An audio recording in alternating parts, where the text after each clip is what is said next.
Hello, and welcome back to our garden here in Norfolk. We've been harvesting claret purple sprouting broccoli really for the last, must be 5 or 6 weeks now, mustn't it, Mrs. W? I think probably more than that. I think it's probably been the last couple of months. Yeah, I think you're right. And the Rudolph was Since January.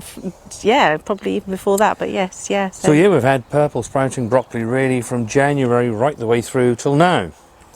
But I have removed them, and the reason why I have removed these is because they started to rise to flower. Indeed, if Mrs. W just turns around and films, you'll see that these pak choi, which are also a brassica, have risen and they're flowering. They want to make some seed. But actually, now these ones are flowering, look, you can see that it now does start to actually want to make its seed. They're quite delicate flowers, aren't they? They are really, aren't they? Yeah. The other brassicas looking really good in there, and we should be getting in there later and actually pulling up the pak choi. As you know, we sowed some in the last video, I think it was, so they'll be ready to go in. But we have had some lovely harvests off these, some wonderful stir fries. Just harvesting the leaves and not the whole plant. Yeah, just harvesting the leaves, not the whole plant. Now it's time for you to come out and to let the rest of these brassicas actually go on to do their thing and make a cauliflower, a cabbage heart, and a Calabrese. Calabrese, oh yes. All looking good. Now in today's video, this is your May Extra, and the things that you don't get to see so much because perhaps there wasn't a dedicated video. Myself and Mrs. W always have lots to do. I did say right at the beginning of May for the jobs for the month that May is one of the busiest months for sowing, planting out, prepping and getting ready. So let's just see exactly what we have been up to.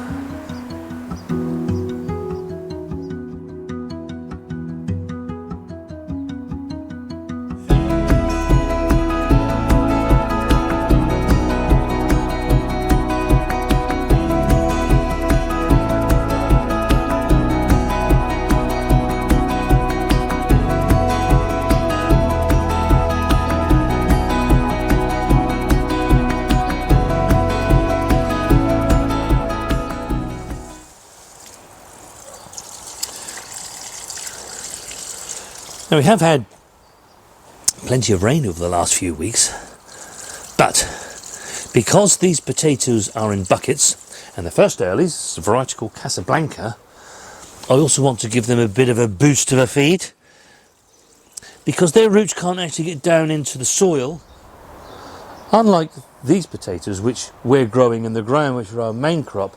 Their roots can access all of the nutrients that are in the soil. But these ones in the tubs, they can't. So actually what I am feeding them with is our own comfrey feed. And we just add 1 part comfrey feed to 10 parts water.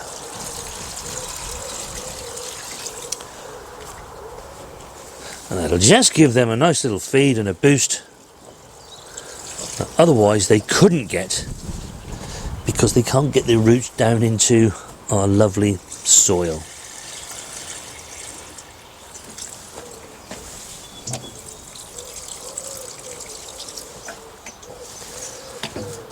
Now we shall be making a video over the next couple of weeks or so of exactly how we make comfrey feed. It has been in flower, which it does at this time of the year. The bees have been loving it. But also one of the things that I really love about this channel is that a lot of you guys actually have said that those, what I call weeds at the top of the garden, which have blue flowers, they actually can behave just like comfrey and can make a really good feed. And that's something myself and Mrs. W are going to do to make even more feed to be able to feed our plants. It's totally organic. You know, we're not putting things in here that aren't very good. You know, although we're no dig, you know, when you have things like potatoes that are grown in containers, when you're in a greenhouse where things are cultivated so closely together to get the maximum harvest that you can, they just need a little bit of help. And by making natural feeds, you can do that without spending a fortune on things like Tomerite, things like that. You think how much that costs you? And then you look at how much a comfrey plant will cost you. And over the years, it will repay you back many, many, many times as you feed those tomatoes, aubergines, chilies, peppers, potatoes. Now we're about a week away from June now in our garden here in Norfolk in the UK, and we've long since gone past our last frost date. I've looked at the weather app and I can't see any particularly hidden dangers of late frost coming away, so we've decided to put our squash out. I've already put 2 hunter in the ground, and this one is a variety called Honeyboot.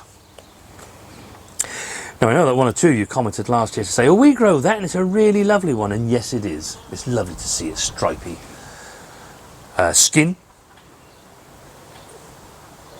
To eat it is amazing, but actually just to see it growing in the garden just makes you smile.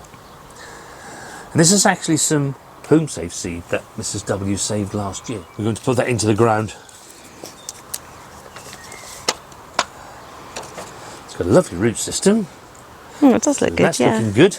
What we'll do, we'll just tilt it toward this frame because we want all of our squash to try and grow up towards the frame.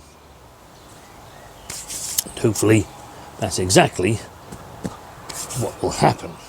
Meanwhile, on the opposite side, we want to get some curry into the ground. Now, if you remember, we actually sowed some seed last year that was sold to us as curry seeds, and they turned out to be giant pumpkins. Never mind about squash, they were huge, weren't they, Mrs. W? Absolutely massive. We were expecting nice little orange onion-shaped squash. We got huge pumpkins. Yeah. Now, the curry normally it's called the onion squash. It's not called that for nothing. They're like some, onions in the same shape, and they're normally about that sort of big.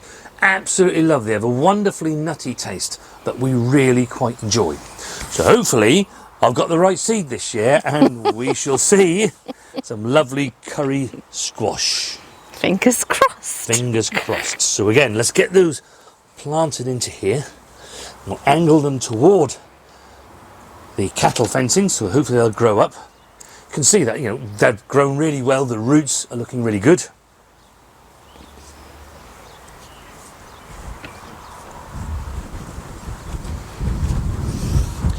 And it wasn't that long ago when we grew them, I think, over there in plot 2. They grew really well up the trellis, didn't they, Mrs. W? Oh, they did. They loved it. So we're hoping that these will actually do the same things.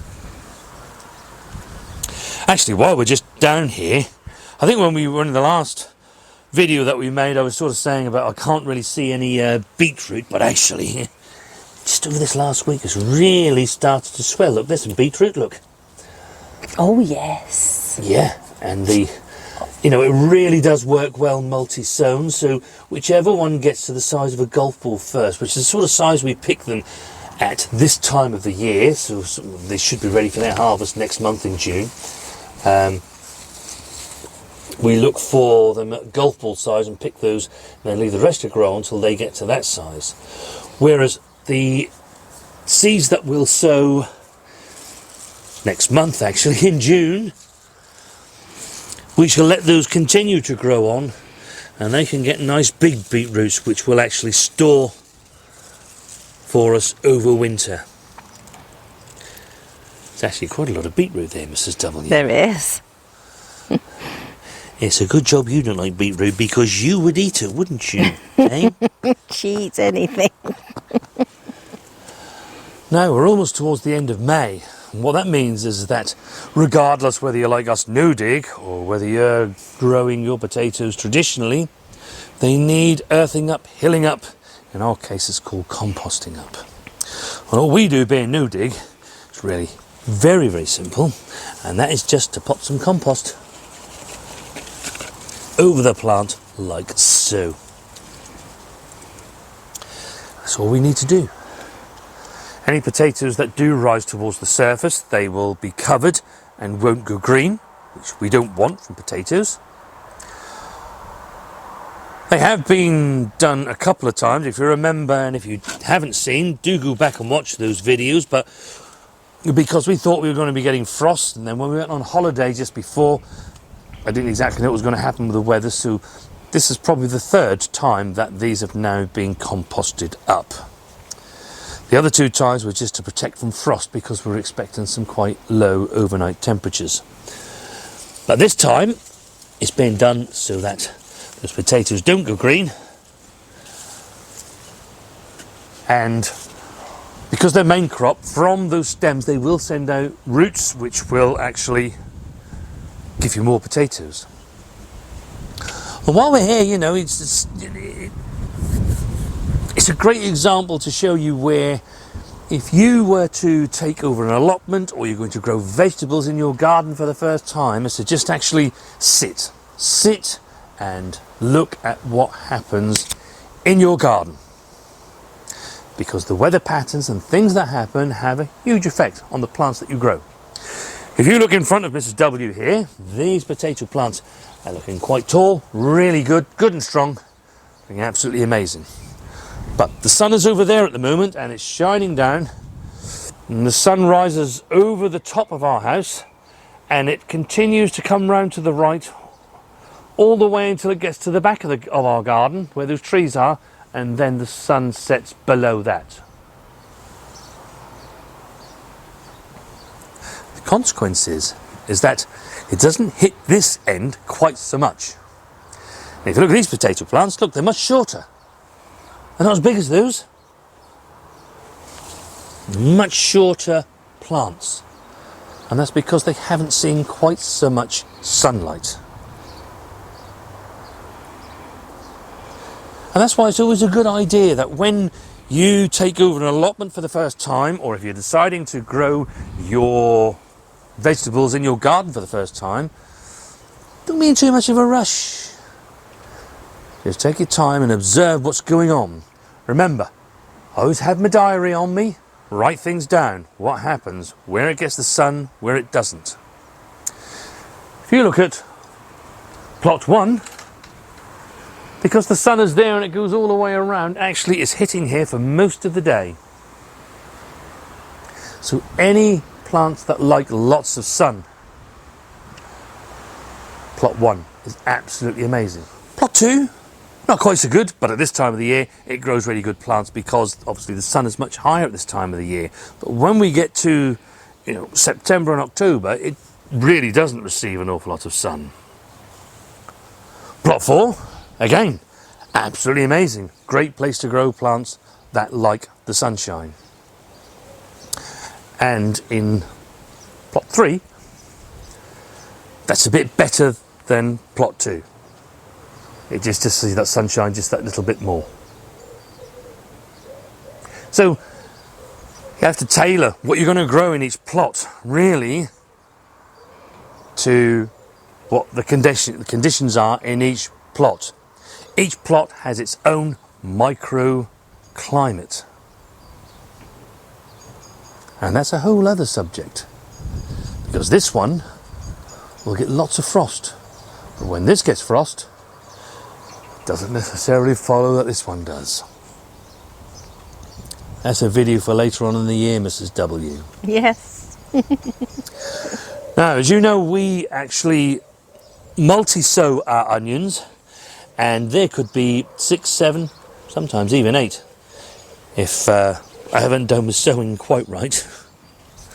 I'm just looking here, what have I got? I've got 1, 2, 3, 4, 5, 6, there's 7 in here. And I don't actually need 7. I want to actually thin these down to just 4. So that each clump will only have 4 onions in them. And that'll give us 4 medium-sized onions that we can store and enjoy over the rest of the year. So what do we do with the rest? Well, we give them a little bit of a twist out.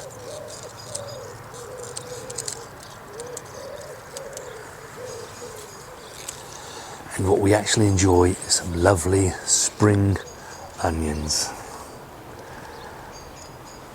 And by doing it this way, remember these were sowed back in back end of January, weren't they, Mrs. W? Yeah.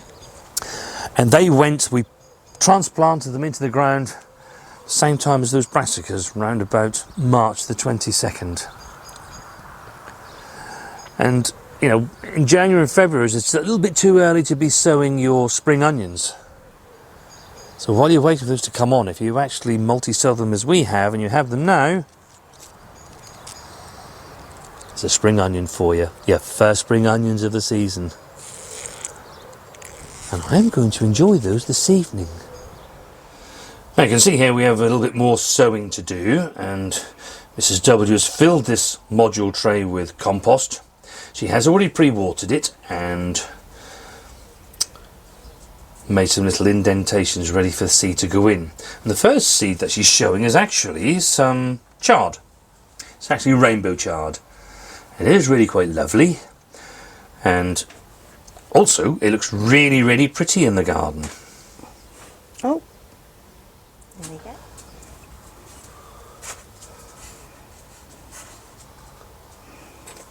Okay, rainbow chard. And as always, don't forget to label them. No, because we've both, well, I have got a terrible memory these days. And Mr. W is not much better. Now the next thing we want to do is to sow some kale. And this is going to be some Cavallo Nero, one that's called Black Magic, and we're aiming for 2 seeds per cell. And then we shall thin to the weakest seedling so there's just 1 left. If there were 3, it really doesn't matter. You will always thin to the strongest one. So just cover them over and of course pop the label in so we know exactly where they are. Ooh. And then we want to do our, not quite the last sowing of kohlrabi, that will come beginning of August. We really do like this vegetable. We tried it for the first time last year, and yeah, we really like it, don't we, Mrs. W? We do. Has a cabbagey taste, but it actually, when you harvest it, it's a bit more like a turnip. Actually, when you do cook it, oh, it's absolutely amazing. And it's something that we shall always grow going forward. Now, over here in the polytunnel, I did say in the last video that things would move from the greenhouse over to here. And it's much cooler in the polytunnel, partly because of where it is. The sun is now dipping behind the trees, but even at its most highest, it doesn't hit this as much as it hits the greenhouse all day long. And the plants, or the young seedlings, really aren't liking it very much in there because it's really, really hot. So it's done our seedlings the world of good. You remember we sowed some seeds in the last video and they've come along. We're a week on, and if you look down here you can see that these turnips took you across. Really excited about those. We haven't tried those and heard really good things about those. They're multi-sown, so they will stay like that and they will go into the ground like that. We don't need to thin those down. If you look towards the back, we sowed some pak choy. They're coming through really nicely. So are the autumn giant. They're starting to poke their head through. That's a cauliflower.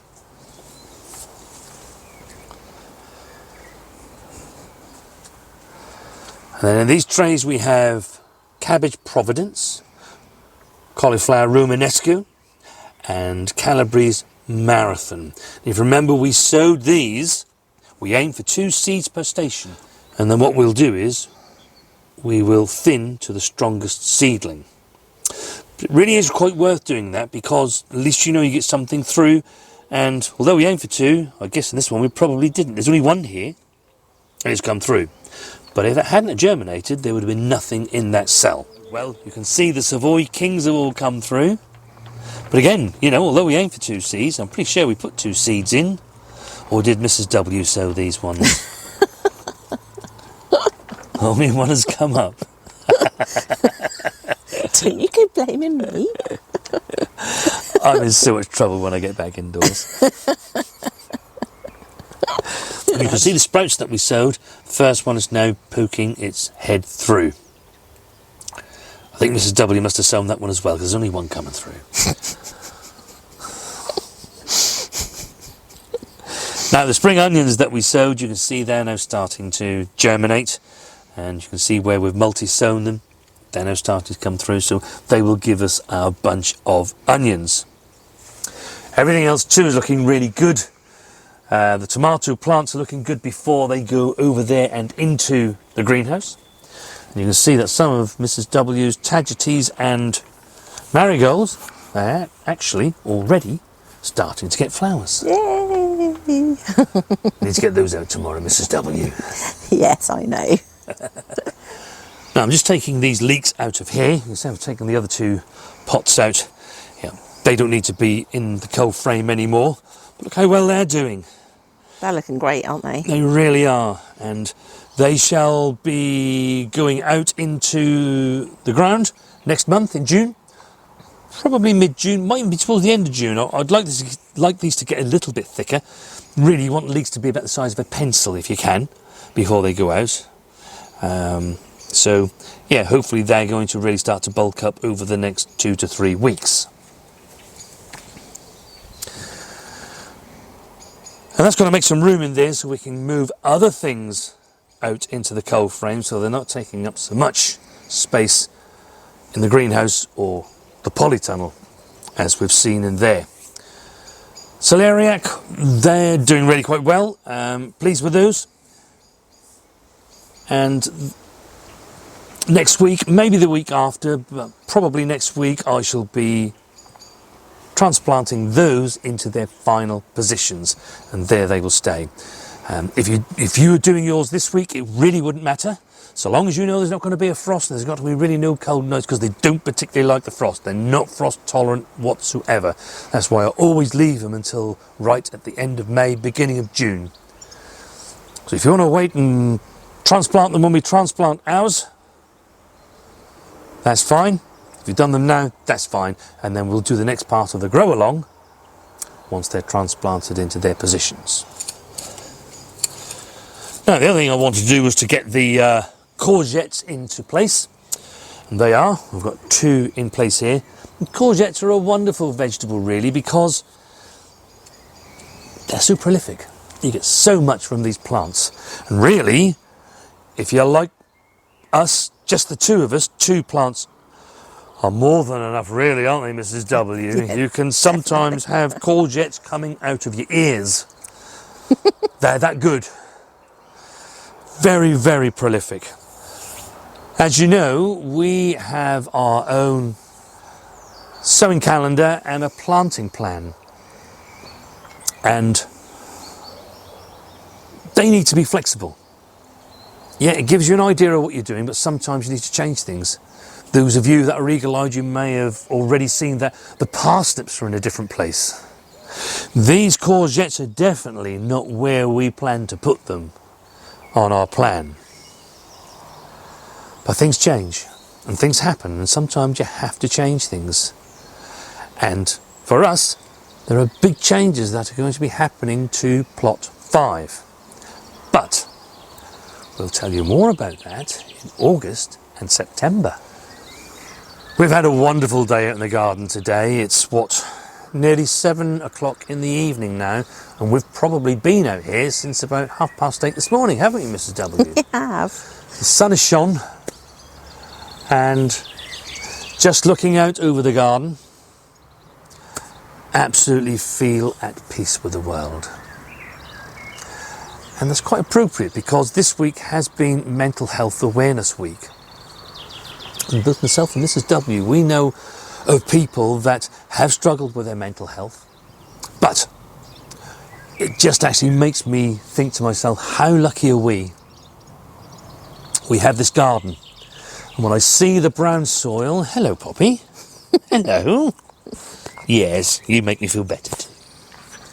When I see all this brown soil, or the compost that we've got on ours, and the way that all the greenery looks so good against the dark compost, really does put me at ease. I don't know if the microphone's picking it up, but I can hear the birds twittering. We've seen lots of bees and all sorts of insects in the garden while we've been in here all day. And it really does make one feel at ease. I still have to work, and of course work always causes its stresses, but I really do look forward to this time, and normally it's about 7 in the evening. By the time I've finished everything, had something to eat, myself and Mrs. W will often just come and sit on this old bench of ours with the lion. This is one of the very first things that Mrs. W bought when we first moved to this house. It must be, what, 9 years ago now, is it? It'll be 9 years at the end of June. 9 years at the end of June. We've generally got a glass of something in our hand, but just to look out over the garden and see the calmness of it all. The plants just get on with things. It really does make you feel really quite good. Now, I do hope you've enjoyed this video and what we've shown you. It is your May Extra. These are the things that you don't normally get to see because we probably haven't had a dedicated video to say, right, you need to do this to your potatoes, you need to do this. And as I say, May is such a really busy month. There's so much to do. So we just thought we'd show you what we have been up to. Now, do let us know in the comments down below what you've been up to and what's going on in your gardens. We do so love to get your comments. And over the next week, the focus will turn to the greenhouse. Mrs. W has been busily harvesting the last of the harvest of the spring onions, the radishes. And now we're ready on that side of the greenhouse anyway to begin planting out the tomatoes and the chilies and the peppers. And as we finish harvesting the carrots that are in this side, we shall start to interplant the cucumbers, the aubergines on this side. And we shall film that, so you shall get to see that, but I just wanted to let you know it's something that we will be doing over the next 5 to 6 days as we go into next week. Just in case, I know a lot of people do follow us, and you know, if we're doing something, I know you guys think, right, it's time for me to do it. So I just want to let you know what we're doing. There simply wasn't enough time today to be able to do that and film it all. There was certainly enough time to get them planted, but not to film it all. This video would have been an hour long. Now, if you are not subscribed to our channel yet, then please do consider subscribing. And if you want to, hit that button down below. And there's a really good reason. You're watching this video on Sunday. It went out at 6 p.m. The Wednesday that follows, we will have a video going out whereby you'll have a chance of winning something. Bit of a competition going on. But although there are 2 or 3 things that you need to be able to do to be able to win the prize, and you'll find out about that next week, one of the things that's an absolute must, like a bit of a gatekeeper really, is that you must be subscribed to the channel. So if you want to be in with a chance of winning that, then do make sure you are subscribed. And of course, don't forget to hit that notification bell, because even if you don't want to win that, there's lots going on in our garden, and we would love you to be a part of our journey. What do you say, Pop? We'll see them all next time, won't we? Bye!